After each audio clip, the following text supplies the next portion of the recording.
Hello, everyone. How are you today? Whoa, it's raining and storming. Where are you? New Jersey and Florida? Are you currently in Jersey? In Florida? New Jersey. I'm in New Jersey. I'm in Florida. And I'm in Atlanta, and here we are. Everybody's got the thunder and the lightning. This is going to be a great show because the enemy is talking to us. And it's not going to be any good. Nobody's going to show up. This isn't going to make sense. What we always do when we hear his voice, we kick him in the teeth and we walk out the front door to serve Jesus. That's what we do when we hear the enemy. So, I'm Patricia Durgin, the Christian Message Coach, and this is Marketers on a Mission, the live show for every Christian who has a message to market online.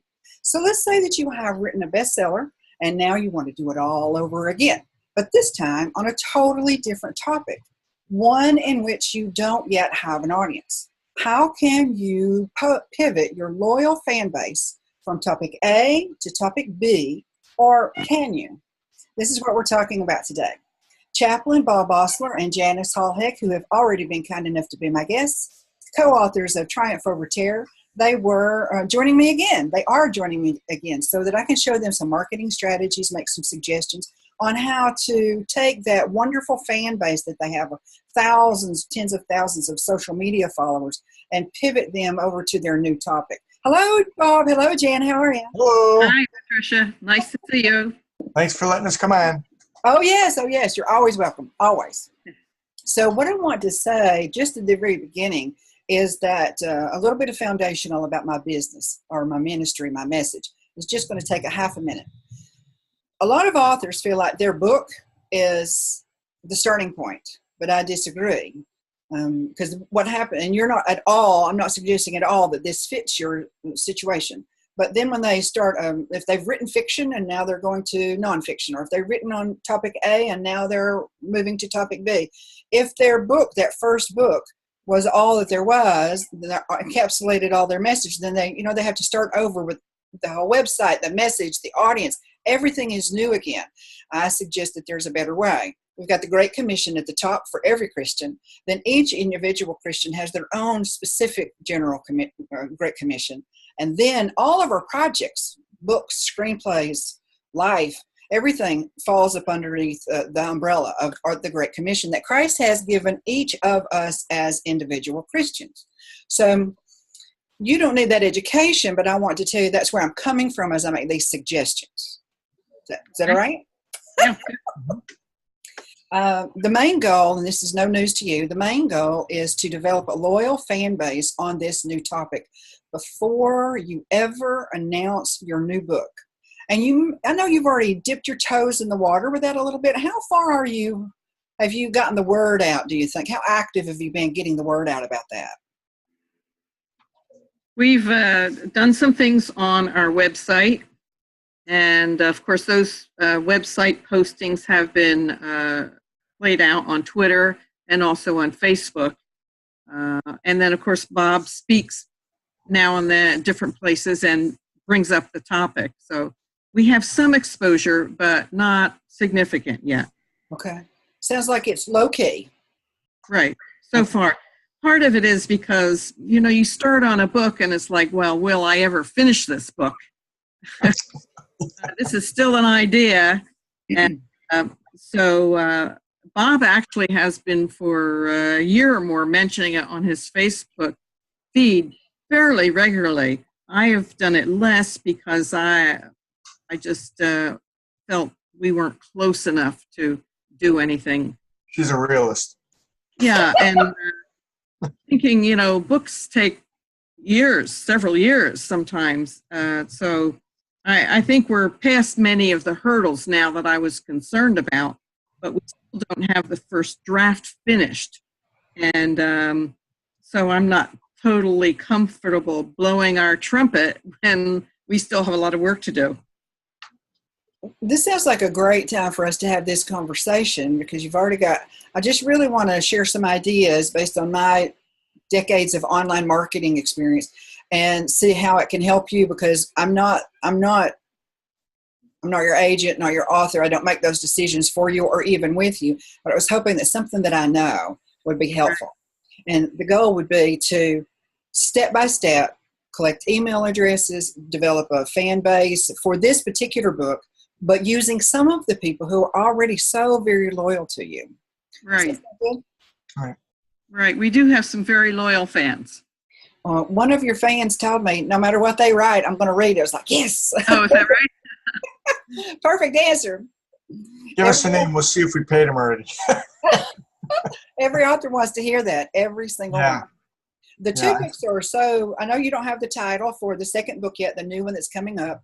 And I've got a couple of ideas, not ideas of titles that I'm going to suggest to you, but methods for you to find, with the Holy Spirit's help, potential titles. One coming right from your audience and one from a new kind of research tactic that I'm going to share tomorrow as this week plays out. I'm going to continue our conversation on my own as I mention things in an overview today and then show more practically, step-by-step, deeper what I'm talking about as the week plays out. Does that sound good? Yeah, sounds good. Okay. So we want to set up a system. We want to do 4 things. We want to set up a system to start collecting email addresses right now. We want to set the system up now, and as the Lord allows, we want to start collecting email addresses now. How many social media followers do you have? Is it in the tens of thousands, isn't it? Oh, depending on who it is. I have about 10,000 followers on Twitter. I think maybe close to 1,000 on Facebook. But Bob has, how many on Facebook, Bob? 2,635 approximately. I'm getting more and more friend requests every day. So because I'm a chaplain down here in Florida now, a lot of these firefighters and chaplains down here are making friend requests, and we're going back and forth. And it's like it's gone up almost 200 since the last time we talked. So it's very frequent, and it's very nice to see that, and it's exciting because we're trying to get our word out there. Jan's more the tweet person and stuff, but Facebook, I try to put stories on every day and keep things going like that. And people like to hear those stories. They tell me that. They message me. They say, "Wow, that really touched my heart," and that's what we want. Have you considered, have you gotten far enough in the process to decide, are you going to do a separate website? Are you going to do a Facebook page? Do you know those answers yet? No, we haven't discussed that so far. Actually, we do have 2 websites.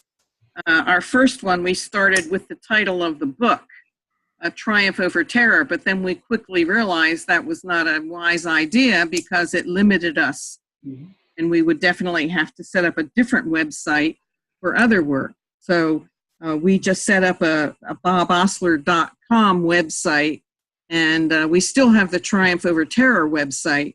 Eventually, I don't know if we'll move everything over or exactly how we'll handle that, but handling 2 websites is a lot, and I have my own website.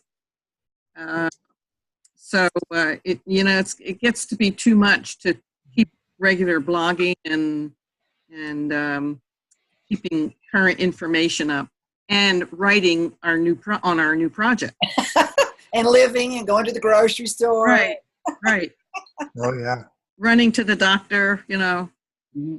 I think it's really wise that you chose to move over Triumph Over Terror for the same exact reasons that you mentioned and start everything being active on Bob Ossler, because then you can change it out as you need to, change your pages, move your navigation bar elements, all kinds of different things that you can do as each new project comes along, but still have that same home that everybody's used to. So that was the perfect move. Perfect. Yeah. People recognize his name and they'll remember that more than they remember the title of the book. So that's primarily why we did it. I can't stand the thought that you haven't yet collected email addresses from all those people who are so loyal, a fan to you, and through the years since. When did you? Is it 5 years out? No, 2 years. 2 years. Triumph Over Terror is only 2. Oh, that's right. That's right. Because the incident happened, but yes, the book is only 2 years old. Yes. Right. However, I'm not trying to make you feel bad about not collecting email addresses because so few people do. There's everybody. Well, that's okay. We don't feel bad. I feel like we're doing what we can do, and being novices at this whole thing, we're learning as we're going. So, I mean, even our website, we're not totally satisfied with, but yet have the expertise to to make it the way we want it to be. So eventually, things will get there. But right now, it's not quite there. You just spoke for everybody who's online. If I may digress a little bit back to that original question about networking and people, and like Jan said, we've done some, but I've got, as Jan herself, we have an excellent network of educators, homeschoolers, college professors. My family is all educators. My best friend from high school, whose dad just passed away, his family is all educators. And all these people that I talk to on phone calls, on emails, on messaging, on Facebook, all the people in education are saying, we want this book. And, it's imperative that we do get this out with quality. Jan's right. It's got to be quality. Anybody can throw together a 200-page book and stamp it and pay a few bucks and put it out there, but it's got to be quality. It's got to be well written. It's got to be well researched. It's got to be, everything is a part of that puzzle. And these people who are asking for the book are really chomping on the bit, because there's ADD books out there, but this literally is a person from childhood to, golden years almost. It's older age now. I'm past middle age, obviously, in the 60s, but I don't think I've ever seen a book that's done from that perspective. As Jan would say, there's too many, sterile clinical pictures out there, Oh, here's Josephine, or oh, here's Billy, or oh, here's Joe Smith, who came into my office and they tell a quick story about the ADD. This book literally goes back and talks about the frustrations, and the incredible aggravation and I don't want to say humility, but embarrassment. And there's some very painful stories in there, and things that are very gripping from my perspective to share were very painful and hurtful. And the more I shared, the more Jan pulled out of me, and the more we're getting to realize this was important stuff to put in paper. And it's humiliating, it's humbling. And I've shared this with some people, and they're saying, my goodness, this is going to be so shattering for that glass ceiling of people who have struggled with this all their lives. And I'm starting to see that light at the end of the tunnel, as Jan would say. So that's exciting with all these different people who are requesting this book already. Mm-hmm. If you haven't already, I really, really, really encourage you to create an email list, our list of email people who we already have, those educators, family and friends, anybody that you already know. If somebody sat down and said, I want you to give me 100 names tomorrow, sit down and write them down. You want to start connecting with them via email on a regular basis long before the book is out. Okay. Did you have a thought on that, Bob? I've got people who've messaged me and things like that.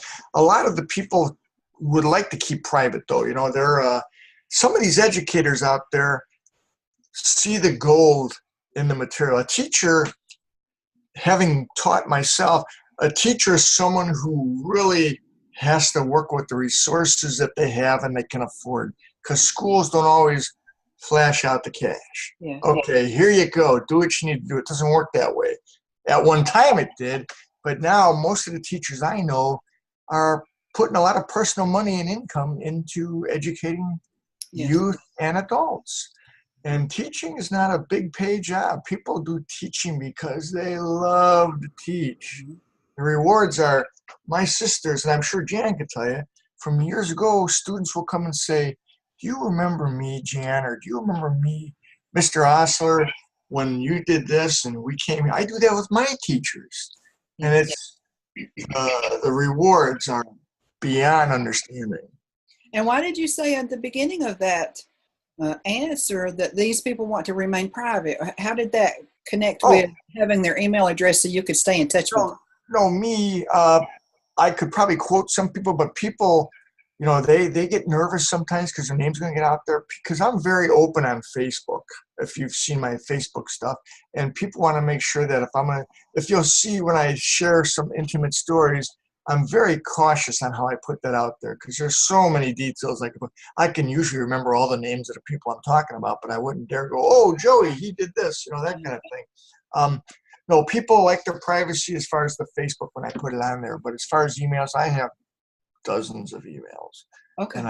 And I will give those to Jan and work on that, because I've got so many in my computer. Once Jan, I know Jan's working on it behind the scenes, once she gets everything the way that she wants it in the email platform, which she's using right now, Aweber, then every time that you post something on social media, or you set your own pace on how many times you can mention, you want to feel comfortable to mention that here's our page. If you'd like to keep up with our latest projects, Bob, here's our link to that. Jan's already working on that. People are under no obligation to go to the link, but if you don't give it to them, they are never going to go to it. There's no chance of it. Right. Okay. Did you have something else, Jan?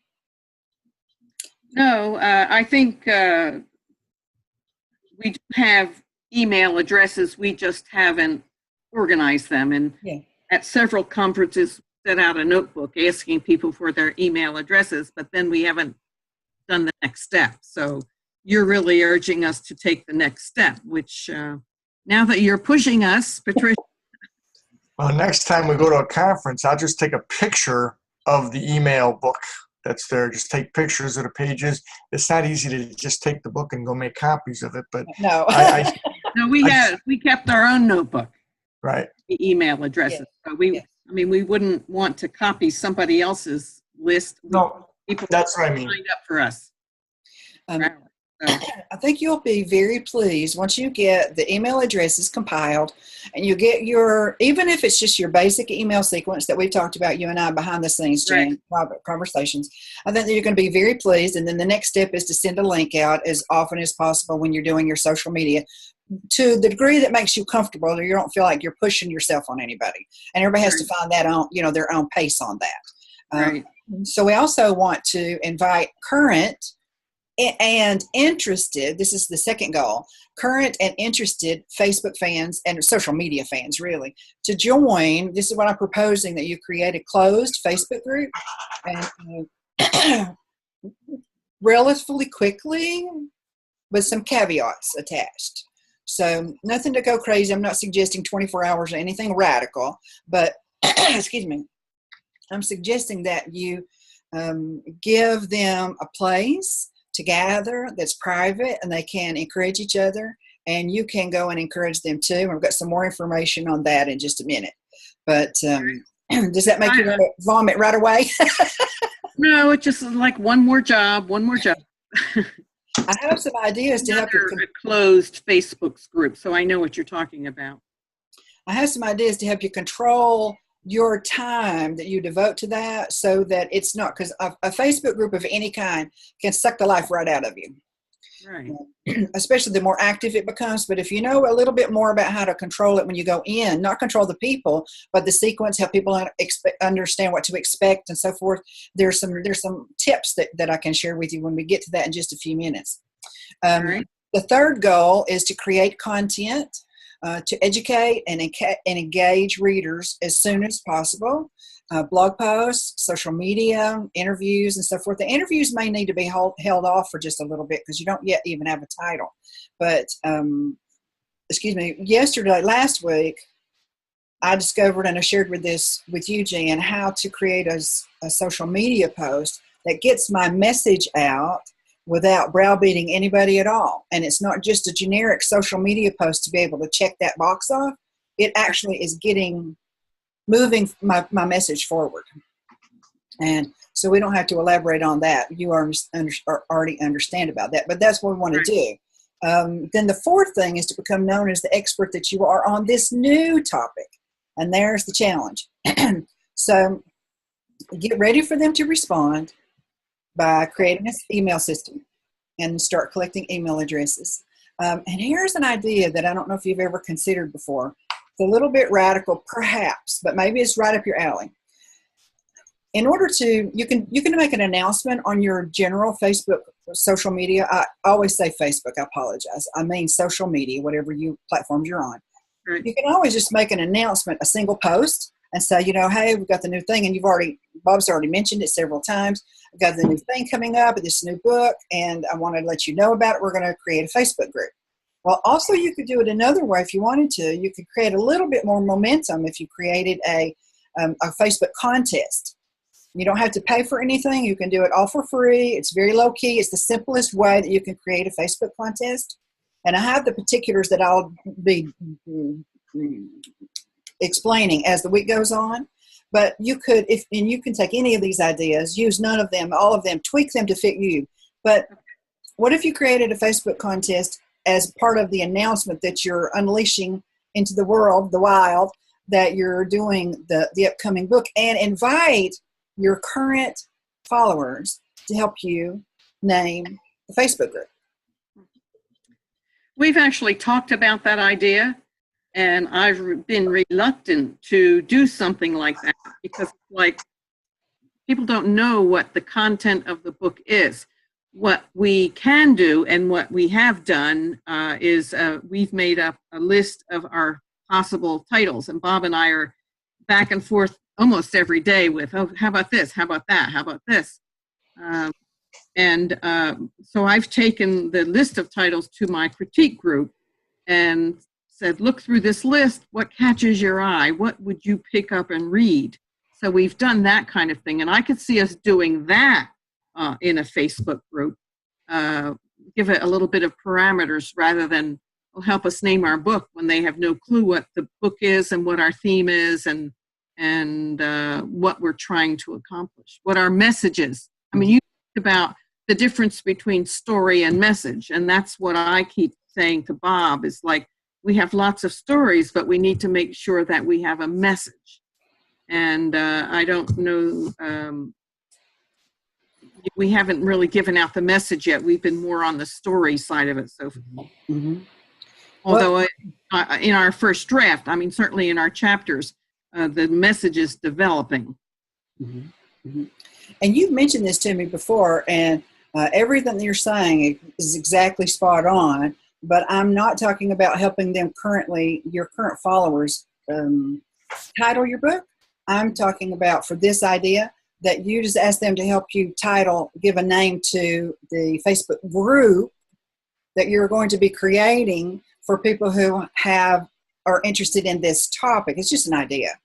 Mm-hmm. So just something to get some activity going and having people understand a little bit more about the book. You may have a blog post. It's a pretty detailed blog post that you could point people to, and be your post itself, inviting people to either link back to forth, either link to the contest or link to the blog post, whichever one you wanted to do. Mm-hmm, right. So that your current fans are aware that you are seriously doing something different and that you would love their help just to create a title for the Facebook group only, not the title for the book at all. Right. Okay, I see. Just a little bit different take. You don't have to do it at all, but it's just a little bit of versus just a single post or the same post every day for a week or the same post every Monday for a month, whatever it is. Just a little bit of activity. But whenever you have a Facebook contest, then there are parameters that you have to have. There are things that you can't do, and I'm going to get in those as the week progresses. But one of the things that you could do is you need to have a prize, but you don't have to do crazy stuff. You don't have to, give away an iPad or $100 Walmart card or anything. Right. If you have access to them and you're interested in it, give away. You set the number, but maybe 5 or maybe up to 10 of Triumph Over Terror, because those people are already locked into following you because of Triumph Over Terror. So that would be an applicable prize for them. Right. You could also just do one book if you wanted to do that. So, but if you could use that as your prize for their help to name the Facebook group, and you could take an idea that you liked, and even if it wasn't the perfect one, you could just announce that person is the winner, and then just adjust it just a little bit so that you're pleased. But you have officially have named a winner. Mm-hmm. So that's another idea. Yes. Okay, then going back to the Facebook group, here's where we talked about what you were mentioning a minute ago about not the people, how can they help you with the title when they haven't been exposed to the content yet? Perfectly logical question. What if you created this closed Facebook group ahead of time, several months out, a month from now, 2 months from now, and you considered it? I don't know how many Facebook groups y'all belong to. There's lots of different varieties. Everybody runs their own Facebook group in their own special way. But what if you considered that it was a place for your readers, for the interested parties for this particular book versus Triumph Over Terror, only for this particular new upcoming book that does not yet have a title and doesn't need one for the Facebook group to thrive? You want to talk about the topic. Give them a place to gather online, to educate each other, to share their own stories. And you and both of you watch over it and interact with it to a certain extent to make sure that nothing gets out of hand, nothing crazy is going on. And also, you don't have to be in there 37 hours a day. Thank the Lord. Right. Yeah. When you let people join and invite them to join, you can let them know right up front, here's what you can expect of me. And, that's very normal that people set up a welcome sort of a thing and they post it at the very top. And it lets people know, we're not going to let it, for example, not saying this would apply to you, but we're not going to have any bad words. We're not going to have any promotions. We're not going to have any links to your favorite mass marketing scheme, nothing like that. You can control that right at the very beginning. And you can also let them know we're going to touch base with you at 10 and at 2 or at 6 and at 8 or whatever it is that y'all decide. And you can change it when you want to. But when they come in and they join, they don't expect y'all to be, it's not a free access to Bob and Jan all the time. Mm-hmm. That still gives you an opportunity to let them come in and merge together and become your audience, because they're not just there to talk about their problems. They're there to find if you shape it the way you want to. They're there to gather so that you can help them. You can give them insights and anecdotes and fill in the blank with all the different things you can do for them, but not the book's content. Mm-hmm. And you both know a whole lot between your research for all of this in-depth research, Jan, and your life, Bob. There's all kinds of information that you could give to somebody and it not take up a lot of your time and always be the two admins that are controlling the flow of the conversation and who is in the group and so forth. Does that sound like that would be something that would be of value to you? Yeah, it's almost sounds like a therapy session, actually, and it could really help a lot of people. Bringing out different things. Even Jan once in a while will start asking me questions, and I'll share something. And while I'm sharing, I'll go off to the moon. I'll talk about this and this and this. I'll talk about 7 or 8 different things before I come back and finish what she's talking about. And she's getting more knowledge from all that other stuff than from the one thing she asked me, because she's saying, "Oh my goodness," and I'll say, "I'm so sorry, I got that." And it's so, I don't want to sit here and say, "Oh, it's such a natural thing for me." I don't want to make excuses, but I just can't help it. I just can't help it, and it's frustrating at times. And you can say, you can share more details or less details or shape the conversation in a private Facebook group or closed Facebook group better in some instances, Bob, than public. And here's why. Not because of it, you wouldn't change. The conversation you're offering, the information, insights, stories, all of that would be remain the same. But the person who's responding or listening would they would be more vulnerable in a place where they knew that it was private and not everybody in the whole world had access to it. So when you're giving them a Facebook group, then they have a place to go and be themselves and ask questions that they wouldn't ask in a public forum. Right. In fact, that's kind of like one of the stories in the book about the one police chief captain who pulled me in when he heard that I was doing this book with Jan, of course, and he pulled me aside and he said, "Look, my kid, all he does is play with this video game thing all day long. And he said he wants to be a video game, creator. And he says, I can't believe, and he's sitting there pulling his hair saying, I don't know how to steer this kid right. And I said, why would you do that? Let him be creative with that. That's big money right now. That's where people are making livings. Let him continue it. Let him grow from it. Maybe even encourage him to take some more classes in high school and then on to college, teaching him more about computer growth and illustrations and animation and games. And he started doing that. And a little bit later, he came to me and says, that was great advice.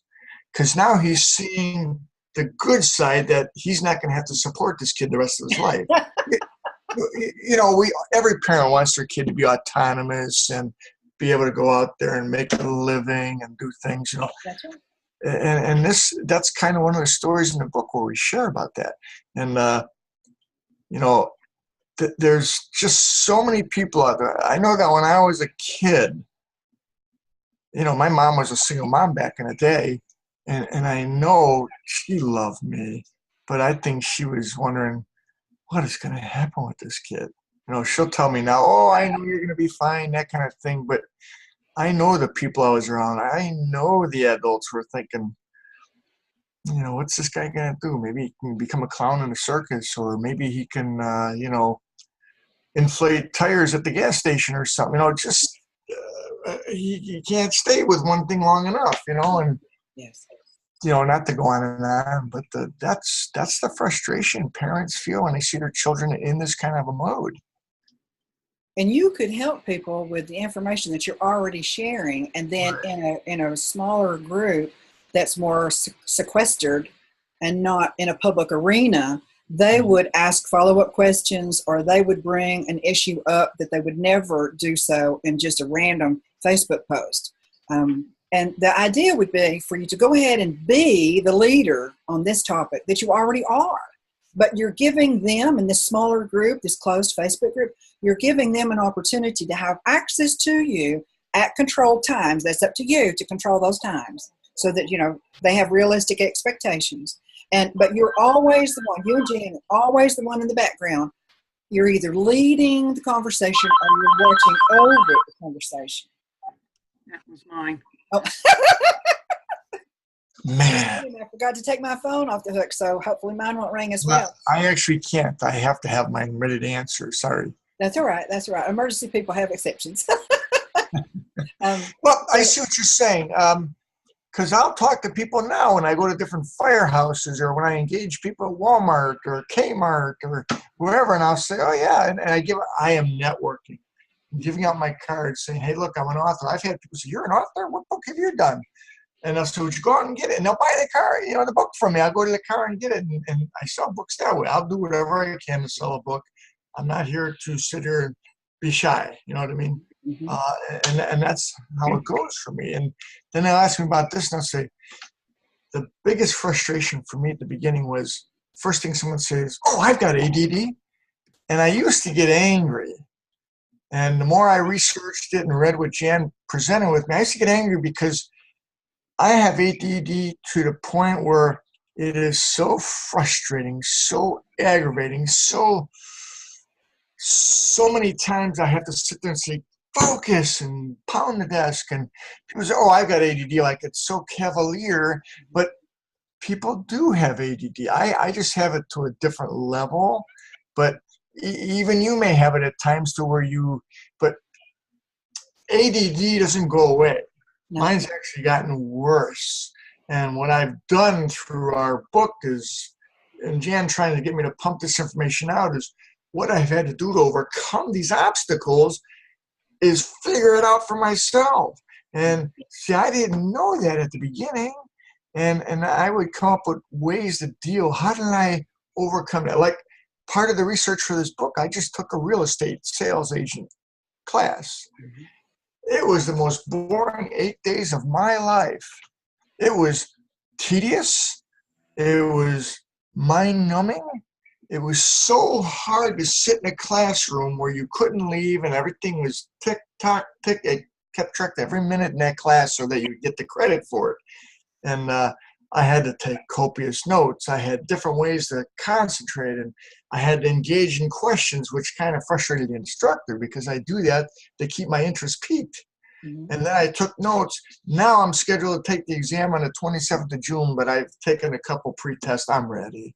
I just have to really prepare. But we're manifolding. All this is part of how I learn. My best way of learning, we've discovered, is through distant learning or online learning kind of thing, where I don't have to sit here and nod my head and listen to a teacher talk. And, there's things I can be there for, but it's got to be something that really pulls my heart.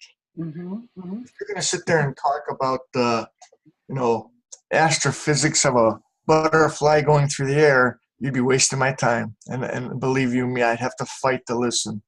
But if you tell me about a rocket going through the air and there's, aerodynamics, I want to hear about it, So anyway, I'm dominating this too much. No, that's right. This would be similar to, and I don't have a dog in this hunt. So whether you do it or not, I don't gain anything or lose anything, but you're so personable, and Jan has the research and you have the personal stories. It's such a great combo there, as you well know. I mean, that's how you write bestsellers right now.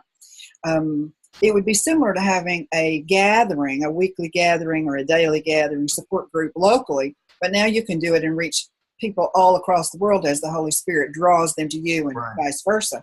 And if you do that, if you're thinking about that, when you open that up, a couple of things I want to tell you about this. When you open it up, have content already prepared so that when a new person comes in, they can read enough content from you, both of you, that it will take about an hour. They don't have to do it that way, but that's just a good baseline for you to consider. You don't want somebody to come into the party and it be a ghost town with no content from you other than a welcome, a little welcome post. No. Already be pulling something out, deciding what it is. You can do themes for the month. You can just have it very, very open-ended and, be an open forum and answer questions that people ask you. But you also need to have some people seeded into. So let's say that you ask people who you already know, like some of the educators that you're talking about, perhaps, or people who were already in your Triumph Over Terror fan base, that when you make the announcement, whether you do it via a simple social media post or the Facebook contest that we talked about earlier, just to name the group itself, and that's sort of a sideways way to announce that you're doing it, something a little bit more formal than just regular social media posts. You can let them know and invite them and or their friends, but then there's another step to it as well. And there are 3 things that you can ask when people come in. So if somebody says they want to join your group, you give them the link to the Facebook group, and then there's up to 3 questions that you can ask them before they even join. It's in between the step where they click the link to join. Immediately after that, questionnaire pulls up for them. You can ask none, 1, 2, or up to 3 questions. So if they don't really fit in the group, they're not cognizant of the issues, or they're not there as a representative to learn about the issues, then you can decline their membership so that you're not getting everybody in the group that would be on your general social media posts. That's really not helping you any. You want to sequester people, pull them aside, not a club, but a community. Now, would this be people who've been diagnosed with ADD, or people who have frustrations and they don't know they have ADD? It'll be totally up to you and Jan to create those parameters. Totally up to y'all. And you could try some, and if it didn't work, you could change them. That's a feature of Facebook when you create a Facebook group. So that's something you could do and get a feel for. This approach is not working. Let's try another 1 or 2 or 3 questions and see if we're getting a better. I want to make sure that you know it already in your heart. You know me. I'm not suggesting at all that we qualify people's pain. Right. I'm saying that we want to create a safe place for people with a specific pain to join together and support one another and learn from each other and from both of you. And if it's as open as the public forum, then you're not going to get that vulnerability that you're looking for in order to really be able to help people, because you're willing to go to the mat and be as vulnerable immediately just like that. but not everybody is that, we've been treated bad, and we're not sure how much we want to be vulnerable, what kind of questions, how personal we want to get. And it's the attitude, and both of you have the right attitude, so there wouldn't be any issue with that. So just think about that. It's funny because Jan tells me, make sure you understand this stuff. And I look at it, and I'm not an expert on ADD or different things along those lines, but I'm an expert on my ADD. Yes. And what I do for me. What I've done for me has worked. And it's a tried and true thing for me because I know what I have to do. If Jan says, okay, I want you for research, I want you to go take a class on this. The real estate thing was a great setup to do that because I will be able to use that. But taking something and trying to follow through on it, the next thing I might do is something medical, just to kind of see medical. I know I can teach most of the medical classes, and I don't mean that arrogantly, but something, how I deal with my ADD works for me. And if I sit down with another person with ADD and they're frustrated, I literally can help them mold themselves to learn and to grow from that and how to get it. There's things, support system. My wife, with all these years, she would say, would you just listen? Not that I'm not obeying her, but I interrupt her constantly. And it's like, she just gets very upset. And as she's reading more about ADD research, she's realizing that one of the things that ADD person struggles with is they interrupt people. It's not that they think are more important, they're just not listening. So she touches my cheeks and she says, okay, I need you to focus. That's done amazing things for me. Jan doesn't touch my cheeks, but once in a while she'll say, Sue touches cheeks, or she'll get online. What she'll do. Stop. What'd you say? I say, Bob, stop. Yeah, she does. She does. It's many times. And what she'll do to keep me focused is she'll give questions, rapid questions. She says, okay, answer these questions. And I'll read it and I'll say, oh, okay, and I can do it. And she's learned how to help me along with my ADD way of answering her questions. She understands. She's been an educator for people like that, so she understands that.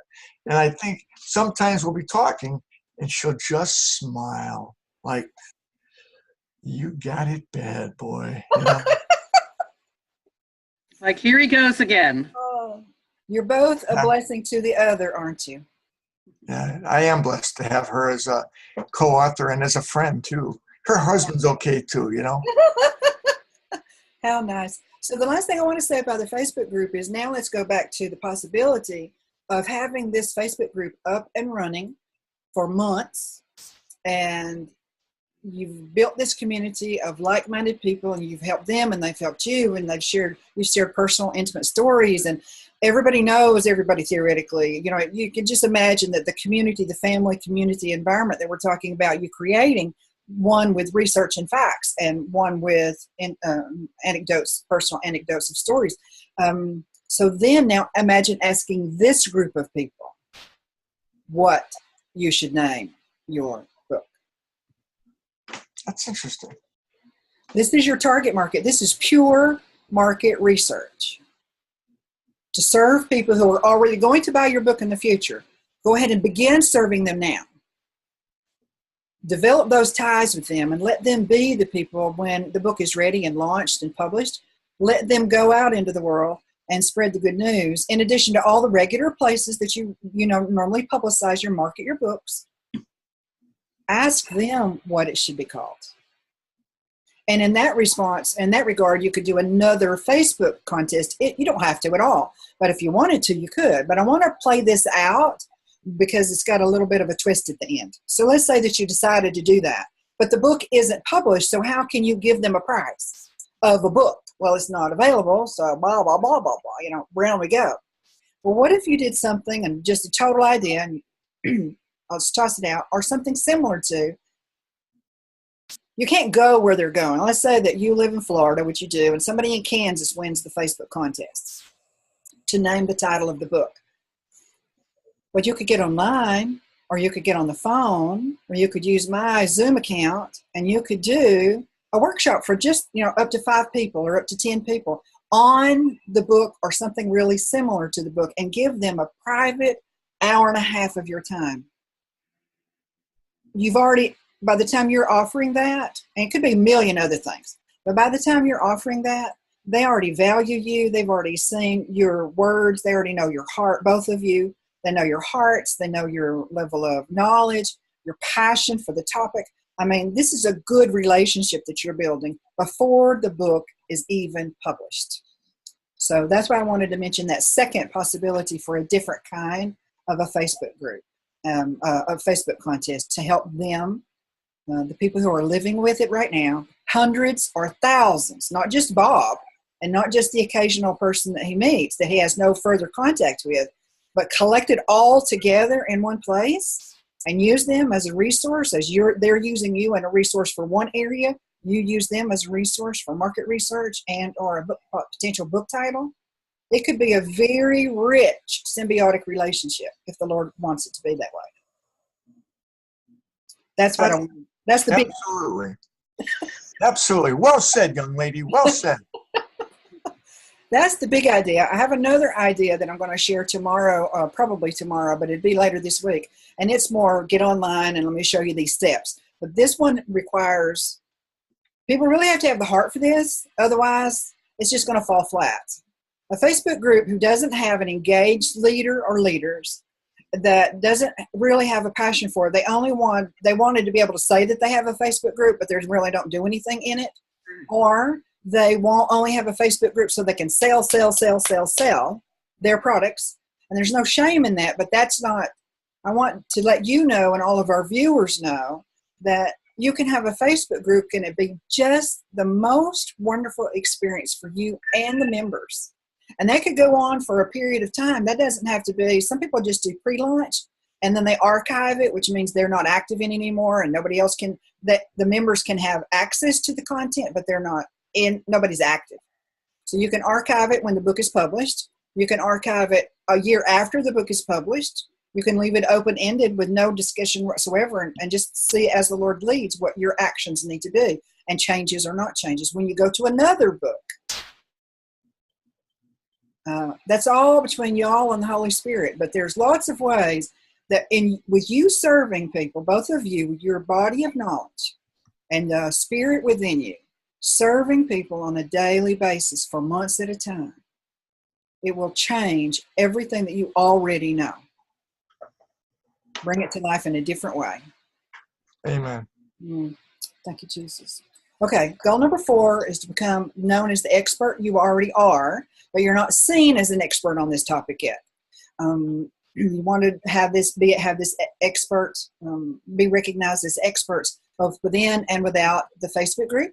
So serve them with excellence, that Facebook group. If you decide to do that, serve them with absolute excellence, but also monitor your time so they don't expect you to be there every moment of every day, because that can be, we all know that people who have a deep needs, we can get into a codependency situation. We have to watch that. We just have to watch that. And then with your content that you put out on Facebook, you put out blog posts and your content. What am I trying to say? Then when it's time to do interviews, look at the body of work that you've already created. You've got your email system set up. You've got blog posts to support and educate and inform and encourage. You've got a Facebook group that's thriving, theoretically. We're pretending here. You've got a Facebook group that is thriving. And none of that information is content directly from the book. So that's why we serve them with excellence for free in as many ways as we can. And that doesn't overload them. That makes them hungry for more. That's where we bring the book out and say, this is the sales page for the book. Right. I see what you're talking about. Yeah. I get really excited. Yeah, that's good. And then you laugh. I love that part. Your enthusiasm is contagious. Oh, well, good. Now we've been a little while. I'm fixing to wrap up. Do you have any other comments or questions before we get off? Because I want to cover them if you do. You go first, Jan. No, I just, looking at my little list here, I was taking notes. So I think our first priority is to get going on the email listing and then move to the next step. the email is the less glamorous of all of them. But it's no good to have a party if we didn't send out any invitations. Right. Or we didn't tell anybody where the party was going to be located. So we've got to have that. And then you can always just throw that out, post that, share that, link to that in any form as much or little, both of you, as you want to. And a casual conversation, Bob standing in the parking lot. You meet somebody from a Triumph for Terror, and then one thing leads to another, and they find out about this book, like the fire chief. Was it the fire chief you just mentioned about his son? I think so. Yeah, the police chief. The police chief, I'm sorry. Right. And then you can just send him to that one link. And then before the Facebook group is even up, theoretically, before the book is published, you can start funneling people to that, let them sign up. Now you're developing a relationship behind the scenes each week or every other week with content, again, that's not directly from the book, but based upon your cumulative knowledge of two different people coming at it from two different perspectives, and both rich with content, truth, biblical scriptures. I mean, fill in the blank. Y'all are such a good team.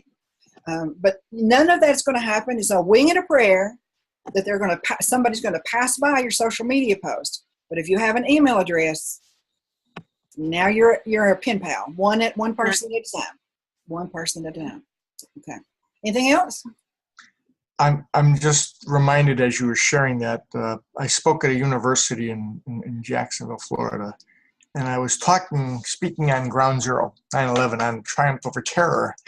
And as I was talking, I started sharing about the ADD book that's going to be coming out, and I got off onto this long discussion way off of Triumph Over Terror, and they loved it. They were in hysterics. I mean, they just were in tears with laughter.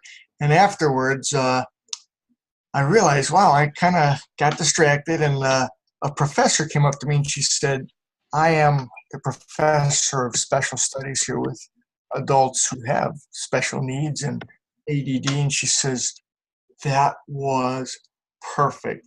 When this book comes out, I want you to come back and speak to, groups and other professors and seminars. I mean, that really opened up floodgates, which we were very excited about. So I just bring that up because, you know what, just like you said, the one person that can be just one little inkling of help for us can be a huge network for us. Yes, open up a door to, y'all already experienced that, haven't you, with Triumph Over Terror?